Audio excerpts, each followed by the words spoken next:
लग्नानंतर होईलच प्रेम मालिकेच्या आजच्या भागामध्ये आपल्याला असं पाहायला मिळालं की पार्थने रम्याने जो काही काल रात्री केलेला प्रकार आहे तो सर्व काव्याला सांगितले आहे आणि रम्याची रेकॉर्डिंग सुद्धा पार्थने ऐकवलेली आहे.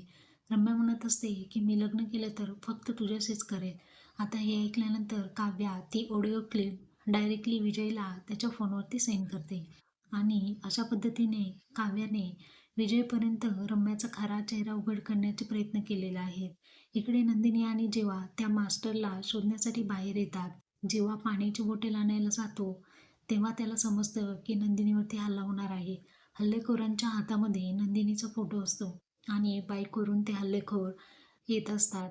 हे पाहिल्यानंतर जेव्हा धावत पळत नंदिनीला वाचवण्यासाठी येतो आणि नंदिनीवरती होणारा हल्ला तो वाचवतो. इकडे घरामध्ये ती ऑडिओ क्लिप ऐकल्यानंतर रम्याने त्याचा ब्रेन वॉश केले